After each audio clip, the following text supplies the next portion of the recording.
Hoy! Hoy! Ayaw niyo pa pumasok. Anong gagawin niyo dyan?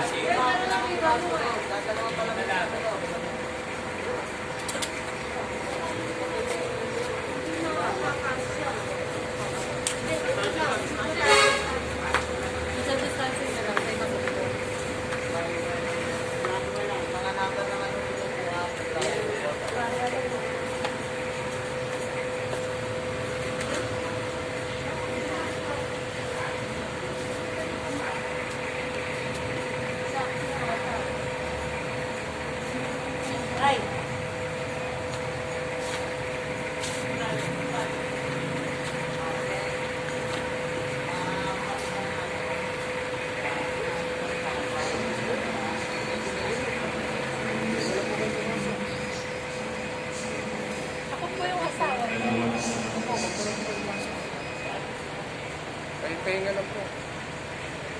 Habang nasa ulit tayo sa daan, suot po natin ang mask, bawat po ng mask. Bakit ka pala lang?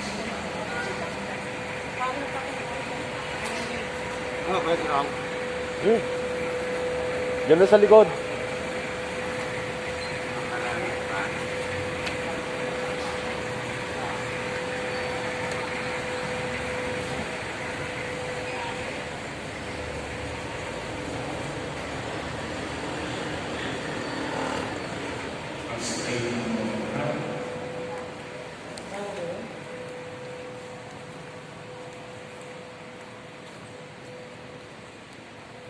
Sa ngalan ng Ama, Anak, at ng Espiritu Santo.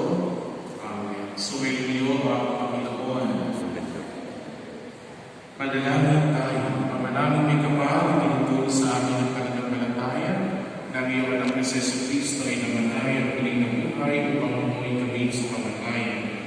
Kaya ang aming kapatid na si Pakito ay nahihiglay na may pag-asa ni Kristo. Loobin mo sa huling araw makasama siya sa kanyang malalhating muling pagkabuhay. Inilulugod namin ito sa pamamagitan ng Jesu Kristo kasama ng Espiritu Santo at sa walang hanggan. Amen. Magsiupo po. Pagbasa mula sa sulat ni Apostol San Pablo sa mga taga-Roma. Mga kapatid, walang sino man sa atin ang nabubuhay o namamatay sa kanyang sarili lamang.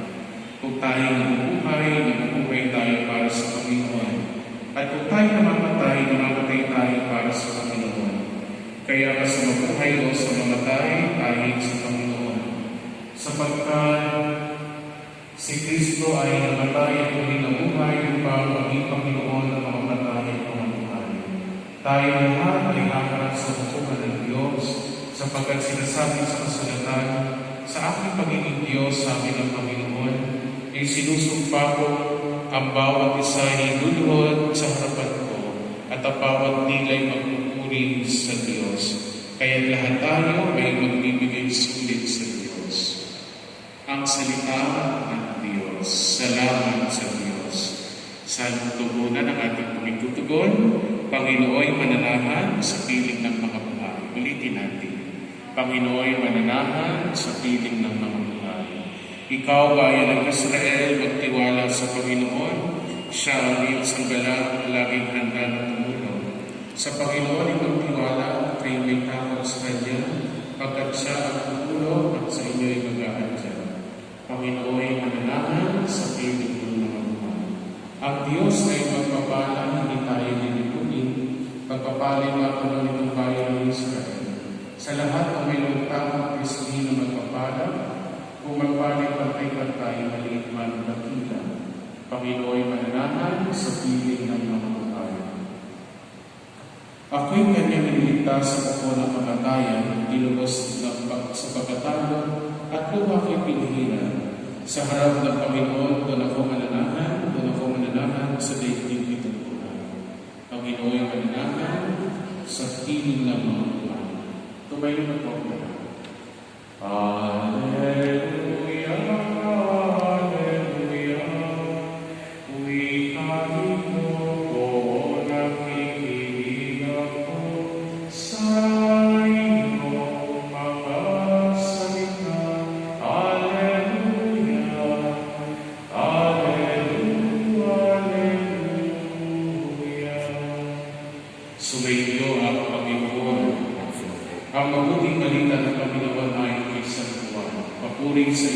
gawin ito. Noong panahon iyon, sinabi ni Jesus sa mga tao, lalapit sa akin na lahat ay binigay sa akin ng Ama, at hindi ko itataboy ang sino ng lumapit sa akin, sapagkat ako'y bumabawal sa langit, hindi ko gawin ang kalooban ko, kung hindi ang kalooban na nagsugo sa akin. At ito ang aking kalooban, huwag ko pabayaan na wala namin isa sa mga ibinibigay sa akin, hindi mo'y buhayin sa kasuling araw. Sapagkat ito ang kalooban ng aking Ama, ang lahat na makakita at mananalig sa anak ay magkaroon ng buhay na walang hanggan, at sila'y muli kong bubuhayin sa ulit araw. Ang mabuting balita ng Panginoon, pinupuri ka namin, Panginoon sa Kristo. Pagsipo po ako lahat. Pinabagutan namin ang aming panalangin at pagsuso pakikiramay sa inyo ng pamilya, mga kamag-anak ng ating kapatid na si Makito. At ngayong umaga ito pinagsasabay na ng Diyos tayo pinagkakatipon upang iaray ang ating mga panalangin para sa kaipan ng kanyang hanluan. Kaya bilang patuloy na pagpapadama po ng pagmamahal sa Kanya, ay patuloy natin pagkasal para sa kaipaan ng kanyang hanluan. Mga kapatid, isa po sarili ng buhay ng kamatayan. Hindi natin alam kung kailan, hindi natin alam kung paano. Pero isang sigurado na tayo makakaranas ng kamatayan.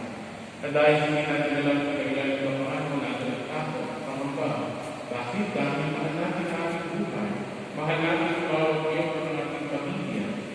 Kaya nga ngayon sa patuloy na ipagharap sa matinding pagsubok ng COVID-19 tayo patuloy na pinaghihingan. Dito tayo binibigyan ng pag-asa patatagal ng pananampalataya. Dahil ang pundasyon ng ating pananampalataya bilang mga Katoliko ay ang muling pagkabuhay. Ang Panginoon, mababang nakaranas ng kamatayan, siya hindi nanatili sa kamatayan, siya tuloy na buhay. Ito ang ating sinasampalatayan, ang makakta namin ng buhay na walang hanggan sa piling ng Panginoon. At inanong sa Diyos ng bawat isa sa ating ay maligtas. Kaya sabi sa Evangelyo